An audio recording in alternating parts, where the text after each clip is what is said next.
Class 8. Today we are going to read chapter 5 of your book, that is Harold the Hornbill. तो ये chapter का नाम है Harold the hornbill. Hornbill एक तरीके की चिड़िया होती है, एक तरीके का बर्ड होता है. और ऐसा बर्ड होता है जिसकी चोंच जो होती है वो बहुत लंबी होती है. उसकी बीक ऐसी लगती है जैसे कि वो किसी एनिमल का हॉर्न हो, इतनी ज़्यादा लंबी होती है. ठीक है, तो इसीलिए उसका नाम पड़ गया हॉर्नबिल. और उस हॉर्नबिल का नाम जिसके बारे में हम बात कर रहे हैं, तो उसका पैट नेम है हैरोल्ड. वो किसी की पैट है और उन्होंने, घर वालों ने उस बर्ड का नाम रख दिया हैरोल्ड. तब से उसका नाम पड़ गया हैरोल्ड द हॉर्नबिल. तो हम यहाँ पे हॉर्नबिल के बारे में पढ़ने वाले हैं. Pets could be any of kind, animal और बर्ड. पैट्स किसी भी तरीके के हो सकते हैं. पालतू जानवर हम लोग एनिमल्स भी रख सकते हैं और बर्ड भी रख सकते हैं. Some people prefer to have cats and dogs as pets. कुछ लोग कैट्स और डॉग्स को पेट्स बना लेते हैं. While other prefer to have birds like parrot, cockatoos and love birds. और कुछ लोग पैरट्स और लव बर्ड्स ऐसे बर्ड्स को अपना पेट बनाते हैं. Have you ever kept a bird as a pet? क्या आपने कभी एज अ पेट बर्ड को ही रखा है? Do you think birds make good pets? क्या आपको लगता है कि बर्ड्स अच्छे पेट्स होते हैं? Do birds have the same intelligence as animals? क्या बर्ड्स के पास भी उतना ही इंटेलिजेंस होता है जितना एनिमल्स के पास होता है? Would birds be able to understand and follow instructions and be train by humans? क्या बर्ड्स हमारे इंस्ट्रक्शन समझ सकते हैं और हमसे ट्रेन हो सकते हैं? Discuss with your partner. Reading and comprehension. Students, हम लोग इस चैप्टर को रीड करने से पहले इसके कुछ वर्ड मीनिंग्स के बारे में भी जानेंगे. ईजी गोइंग मतलब होता है रिलैक्स्ड एंड टॉलरेंट, मतलब आसानी से हो जाने वाला. वेदर बीटन मतलब होता है कि वेदर, जब मौसम ख़राब होता है तो वेदर के एक्सपोजर में आने से जब चीज़ें ख़त्म हो जाती हैं तो उसको damaged by exposure to weather beaten बोलते हैं. एनक्लोज्ड मतलब होता है कि चारों तरफ से सराउंडेड, पूरा बंद. हेराल्डिंग समर मतलब है कि समर, गर्मी की जस्ट बिगिनिंग होने वाली है. नर्सरी मतलब कि स्पेशल, छोटे बच्चों के लिए जो रूम बनाया जाता है घर में, उसको हम नर्सरी बोलते हैं. सीस्टा मतलब कि a short nap taken in the afternoon. हम लोग दिन में जो शॉर्ट नेप नींद में सोते हैं उसको सीस्टा बोलते हैं. सिविट कैट एक तरीके की कैट होती है जो कि मैमल नेटिव है. मैमल मतलब कि फीमेल है और अफ्रीका और एशिया में पाई जाती है. तो nocturnal carnivorous mammal native. Carnivorous है मतलब कि वो फ्लैश वगैरह ईट करती है. रोरिंग लस्टीली मतलब क्या होता है? रोरिंग लस्टीली मतलब shouting in a strong and vigorous way. बहुत स्ट्रॉन्ग वे में चिल्लाना और विगरस वे में चिल्लाना. इंस्यूइंग मेली मतलब नॉइसी फाइट हैपनिंग, मतलब बहुत आवाज़ों वाली अगर फाइट होती है तो उसको इंस्यूइंग मेली बोलते हैं. प्रेडेटर मतलब होता है an animal that naturally praise on other. ऐसा एनिमल जो कि नेचुरली दूसरों का शिकार करता है उसको प्रेडेटर बोलते हैं. सैंक्चुअरी मतलब होता है अ सेफ प्लेस, मतलब कि एक सेफ जगह. अटैक्स ऑफ नर्व्स मतलब होता है फीलिंग ऑफ एंग्जाइटी, मतलब कि जब हम परेशान होते हैं तो उसको अटैक्स ऑफ नर्व्स बोलते हैं.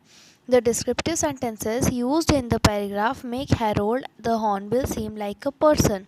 He had human qualities and accepted that Harold and his grandfather were his family.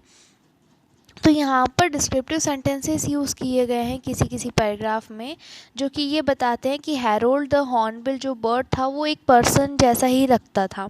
उसमें ह्यूमन क्वालिटीज़ भी थी और उसने हैरोल्ड को और उनके ग्रैंडफादर, हैरोल्ड ने अपने ग्रैंडफादर को और ऑथर को अपनी फैमिली मान लिया था.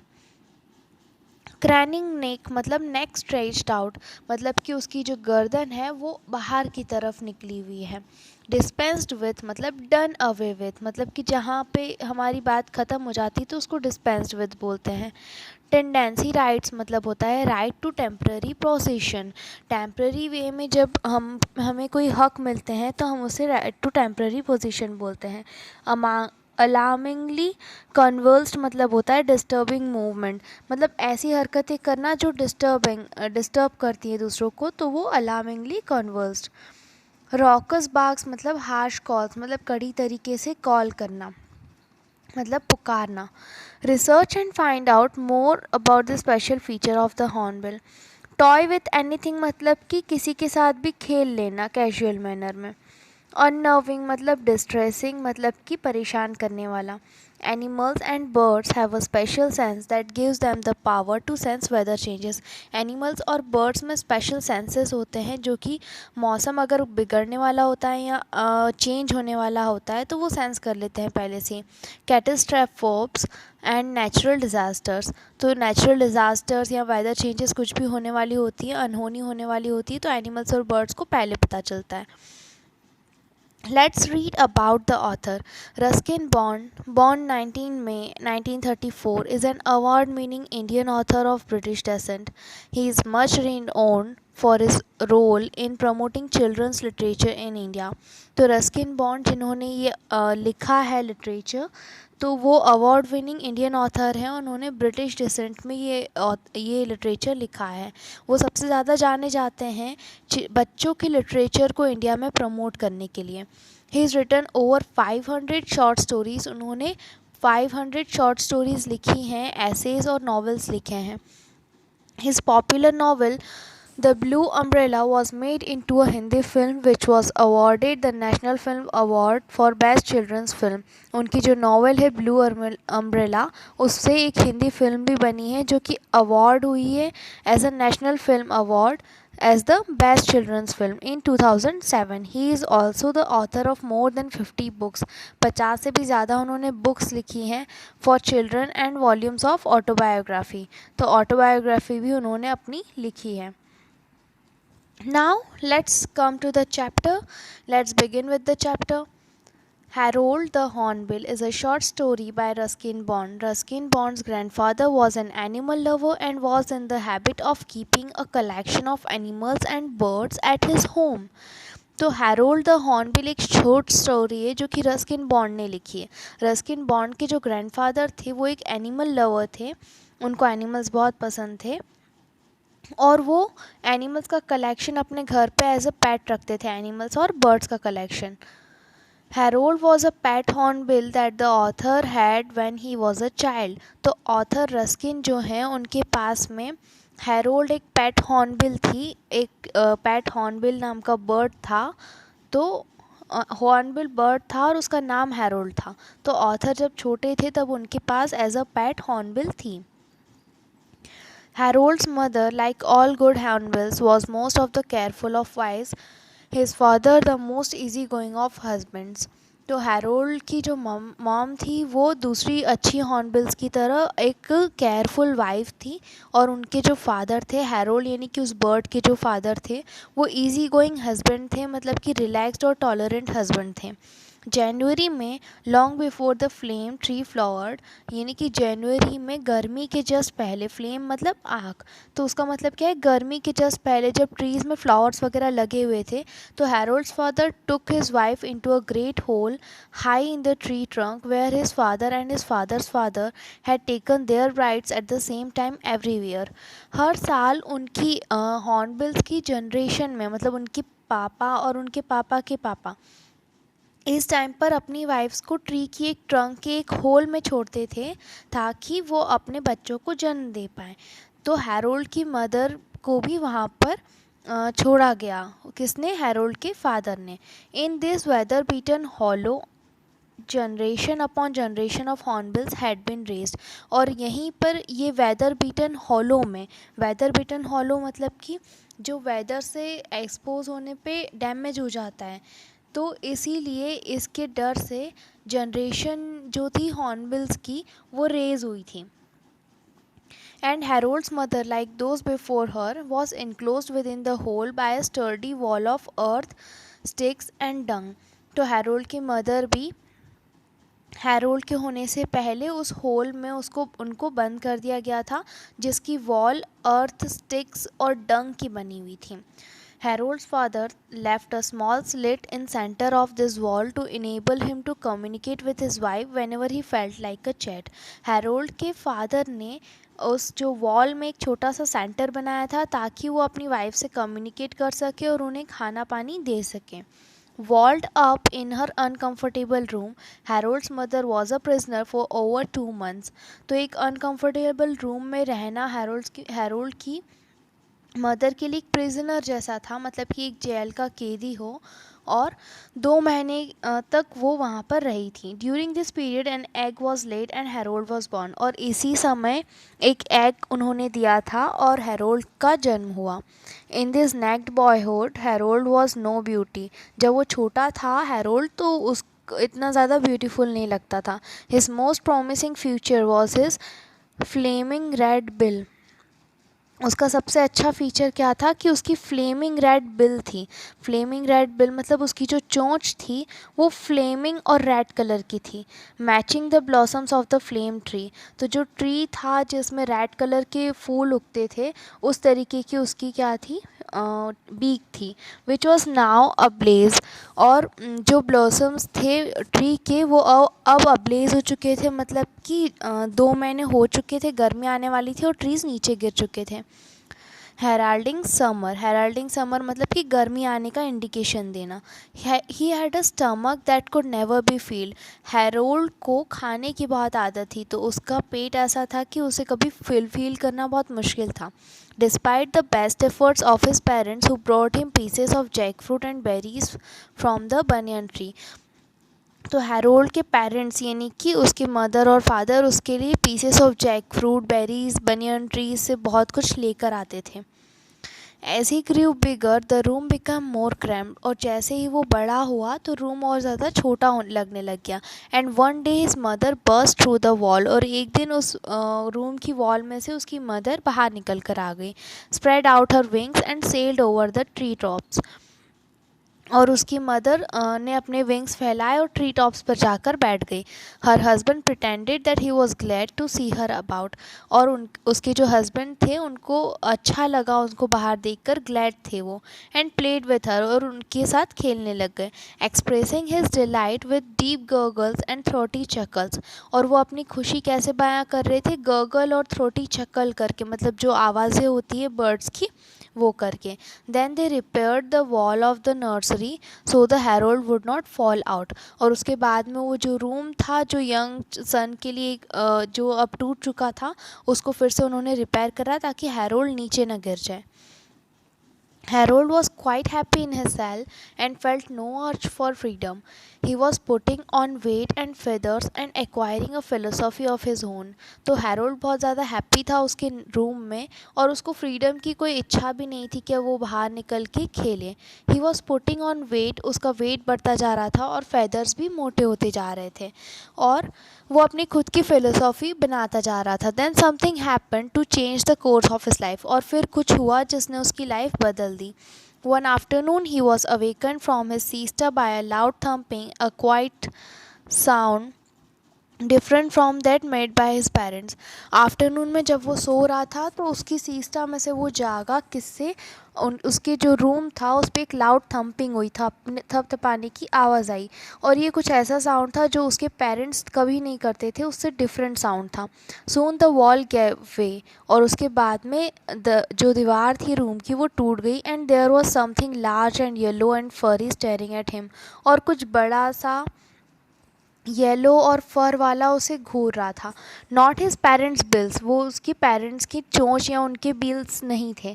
But the hungry eyes of a civet cat. लेकिन हंग्री आइज़ थी किसकी, सिवेट कैट की. मतलब कि जो सिवेट कैट अभी हमने देखा था कि एशिया में पाई जाती है, एक मैमल जो कार्निवर्स होती है, एक तरीके की बिल्ली होती है. Before Harold could be seized his parents flew the cat. इससे पहले कि हैरोल्ड पे वो सीज़ कर लेती, मतलब कि उस पे कब्ज़ा कर लेती, हैरोल्ड के पेरेंट्स ने कैट के साथ में लड़ाई करना स्टार्ट कर दिया. Both roaring lustily and striking out with their great बील्स.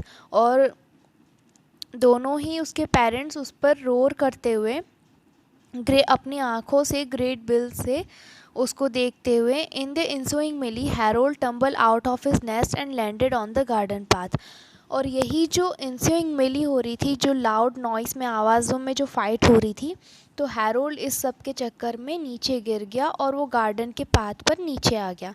Before the cat और any predator could get to him, इससे पहले कि कैट और ऐसा कोई एनिमल जो कि जनरली प्रे करता है, शिकार करता है, उसे लेता, grandfather had picked him up and taken him into a century of the वरांडा।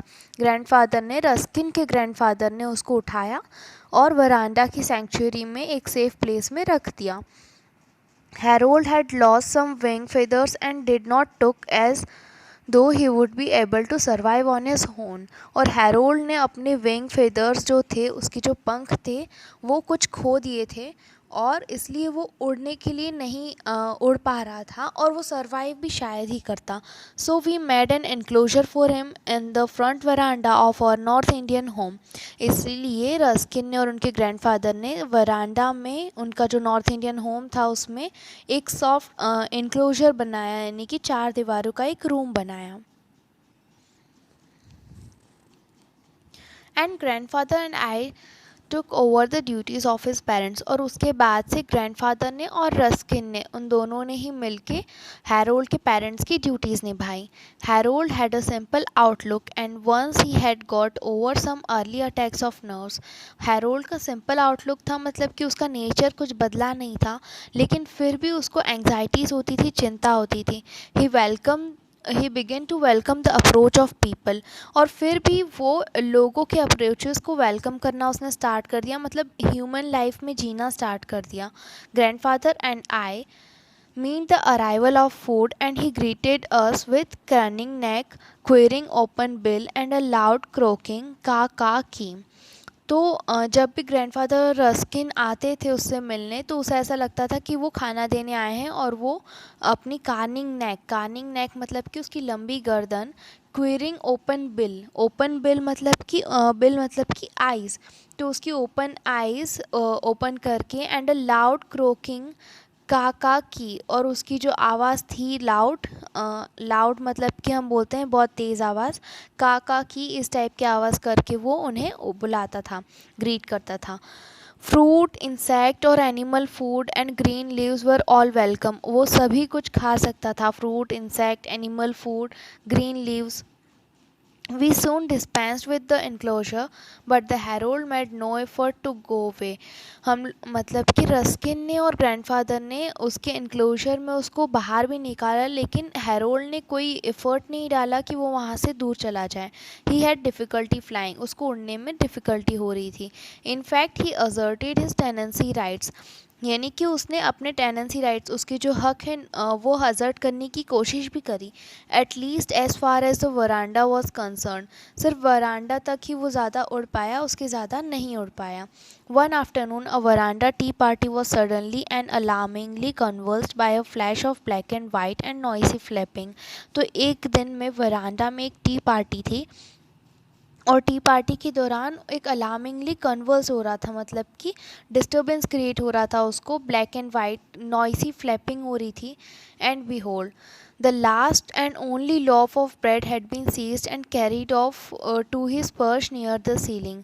तो सीलिंग के पास में सिर्फ एक लास्ट ब्रेड का टुकड़ा पड़ा हुआ था और वो भी जस्ट वो खाने ही वाला था। Harold was not beautiful by Hollywood standards, वो हैरोल्ड इतना सुंदर भी नहीं था, but he was good natured and friendly, लेकिन वो गुड नेचर का और फ्रेंडली था।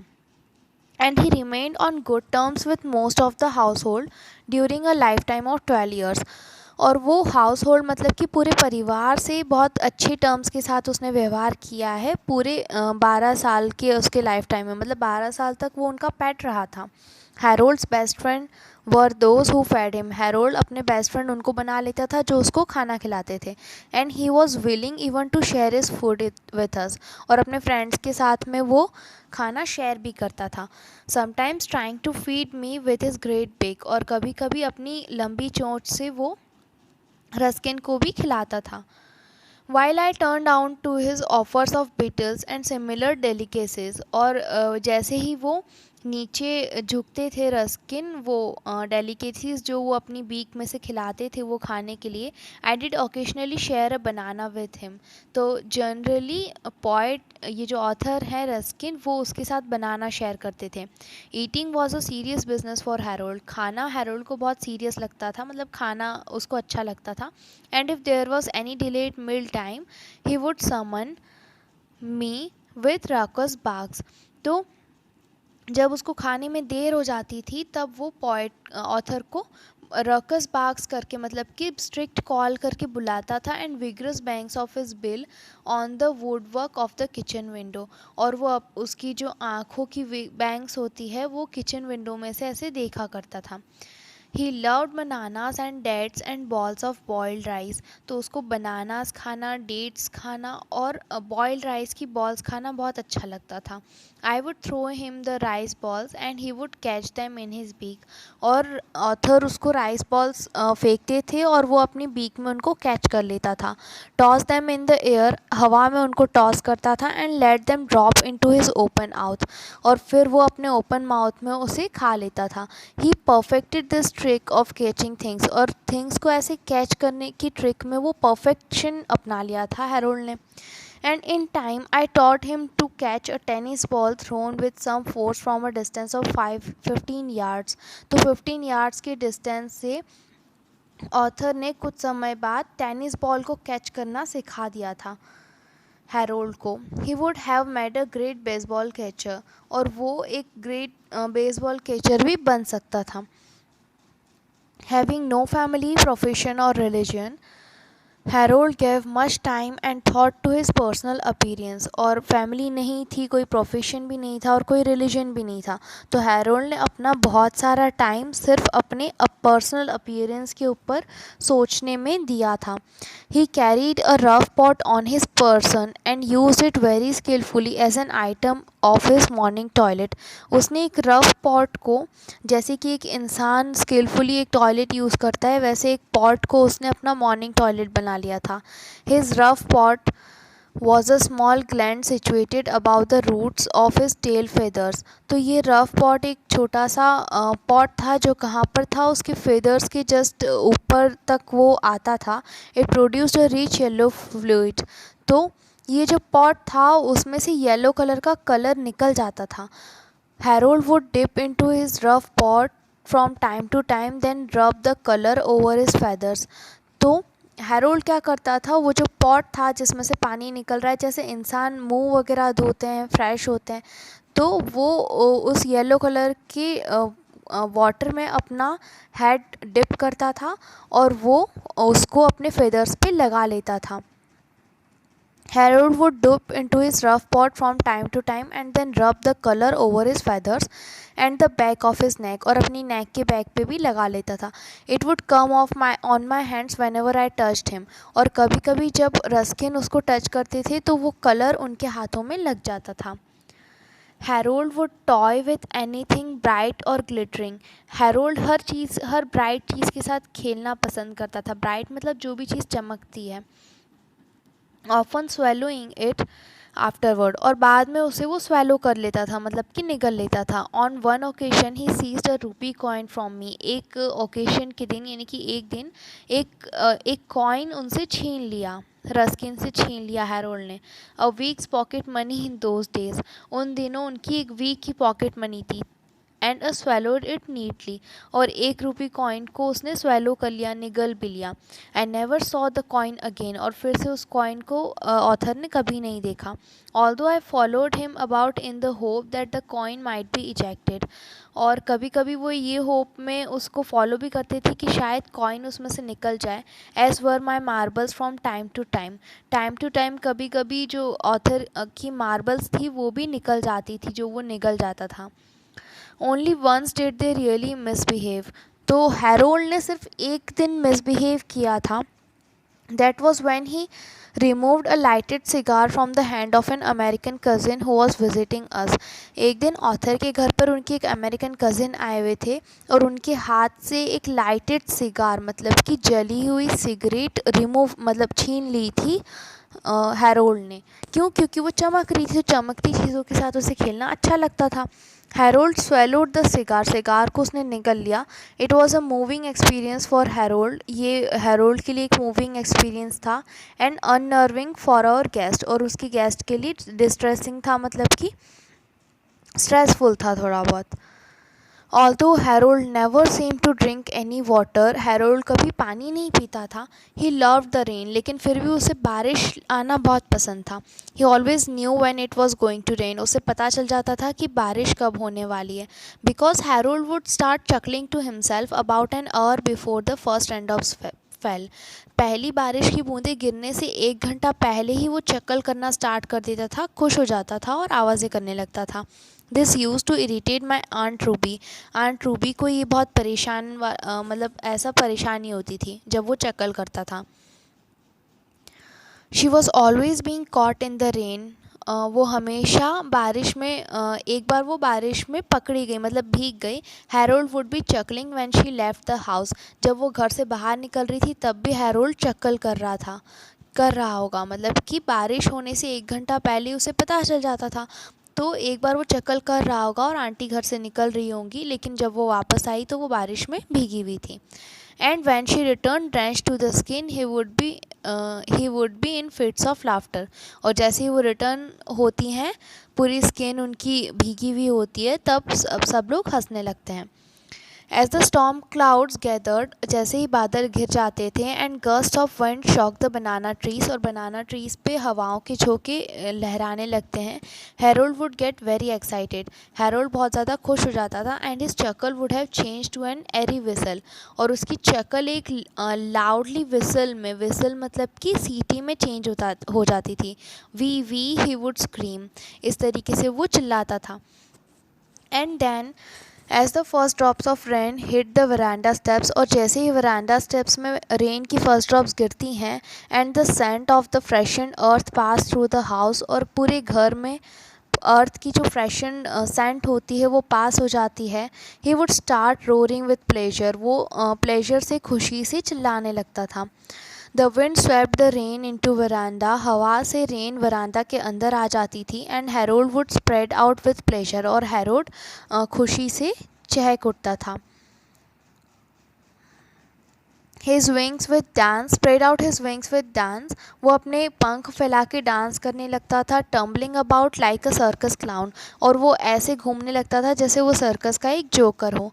माई grandparents and I would come out on the veranda to watch him and share his happiness, grandparents और रस्किन खुद बाहर आते थे वरांडा में ये देखने के लिए कि वो उसकी खुशी उसके साथ शेयर कर लें।